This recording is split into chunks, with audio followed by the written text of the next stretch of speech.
रानो चिड़िया के पास एक प्यारी और सुंदर सी गाय थी जो खूब चारा खाती और रानो चिड़िया को खूब दूध दिया करती।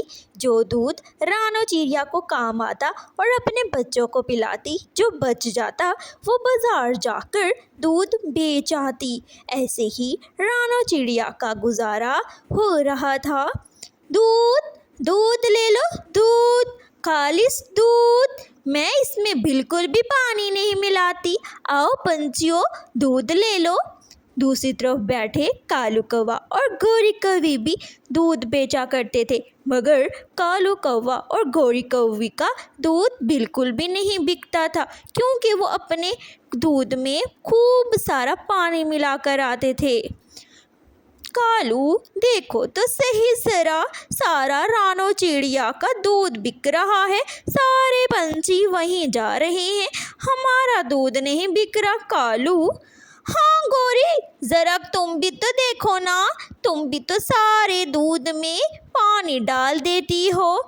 ऐसा करो कि तुम कल से कम पानी डालना, ऐसा तो फिर हमारे पास कोई भी नहीं दूध लेने आएगा। अच्छा, चुप कर जाओ, दोबारा बात नहीं करनी। दूसरी तरफ रानो चिड़िया अपना सारा दूध बेचकर घर जा रही होती है और जैसे ही कालू कौवे को देखती है, कालू भाई, गोरी कौवी, अगर तुम दोनों भी अपने दूध में पानी नहीं मिलाओगे तो तुम लोगों का दूध भी ऐसे ही बिकेगा, अगर तुम दोनों पानी नहीं मिलाओगे। अच्छा रानो चिड़िया, ज़्यादा बातें ना करो, ठीक है ना, अपनी दुकान की तरफ ही रहा करो, हमारे पास आकर हमें 3-4 बातें मत सुनाया करो। तुम्हें बड़ा पता है कि हमने पानी डाला है या नहीं डाला, ठीक है। और तुमने तो अपने ग्राहकों पे जो भी तुम से लेने आता है, तुम उस पर तो जादू टोना कर देती हो कि हमारे से कोई भी दूध ना ले। अब ऊपर से हमें ही बातें सुना रही हो। जाओ अपने घर जाओ, जाकर अपने घर जाकर दूध में पानी डालो, हमारे दूध के बारे में कुछ मत कहो। गोरी, मैं तो आपको सिर्फ समझा रही थी, देखो तो सही, ज़माना ही नहीं रहा। ऐसे ही रात हो जाती है। कालू कौवा और गोरी कौवी आपस में बैठे बातें कर रहे होते हैं। कालू, ऐसा कब तक चलेगा? अगर ऐसा ही चलता रहा, एक ना एक दिन हम तो रोड पर आ जाएंगे, ना हमारे पर रहने को घर, ना खाने को कुछ होगा। कालू, अगर ऐसा हो कि हम रानो चिड़िया की गाय को नींबू खिला दे और उसका जो दूध होगा वो तो खट्टा हो जाएगा और इस तरह कोई भी ग्राहक उसका दूध नहीं लेगा, कैसा?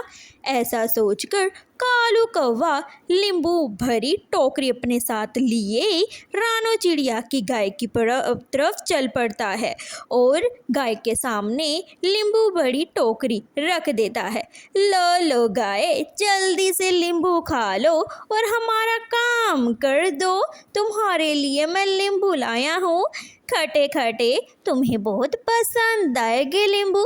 ऐसे ही गाय जल्दी नींबू खाने लगती है, क्योंकि नींबू तो खट्टे होते हैं और गाय को नींबू बहुत ही पसंद आ जाते हैं। और ये कालू गाय को नींबू खिलाकर वहाँ से भाग जाता है।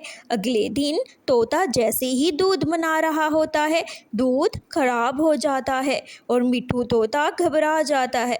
दूसरी तरफ भी कबूतर बैठे चाय बना रहा होता है, उसका सारा दूध खराब हो जाता है। अगले दिन वो दोनों बाल्टियां लेकर रानो चिड़िया के पास आ जाते हैं। रानो बहन, देखो, हमने आप पर एतबार किया, लेकिन आपने हमारे एतबार का यही सिला दिया कि अब तुम हमें खराब दूध बेचने लगोगी। छोड़ो, हम अब इससे तो बिल्कुल भी दूध नहीं लेंगे।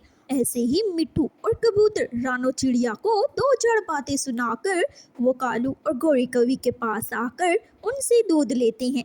ऐसे ही कालू कौवे और गोरी का खूब दूध बिकता है और जैसे जैसे कालू का दूध कम होता जाता, गोरी जल्दी से दूध में पानी और ऐड कर देती। ऐसे ही सारा दूध बिक जाता है। रात को बैठे गोरी बहुत खुश होती है और खुशी के मारे पैसों को गिन रही होती है। कालू, आज तो हमें पूरे 500 मुनाफा मिला है। दूसरी तरफ रानो चिड़िया बहुत ही परेशान होकर अपनी गाय के पास बैठी होती है और उसे बड़े प्यार से कहती है, गाय गाय क्या हो गया है तुम्हें? तुम इस तरह का दूध क्यों दे रही हो? और देखो तो सही, 2-3 दिन हो गए हैं तुमने अच्छी तरह घास भी नहीं खाया। ज़रा तुम मुझे बताओगी आखिरकार तुम्हें हुआ क्या है?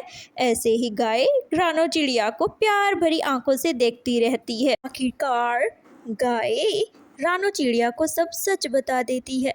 रानो रानो रात को रोज़ाना कालू कौवा मेरे पास नींबू की टोकरी भर के आता है। मैंने तो वही नींबू ही खाए थे, पता नहीं क्या था उसमें। ऐसे ही अगले दिन कालू कौवा टोकरी भरी नींबू की लेकर गाय के सामने रख देता है। गाय को पता चल जाता है कि ये नींबू खाने से तो दूध खराब हो जाता है, जिससे मेरे मालिक रानो का अच्छे से दूध नहीं बिकता। तो वो गुस्सा होकर कालू कौवे को ज़ोर से टांग मार देती है और उसे मार मार के लाल कर देती है।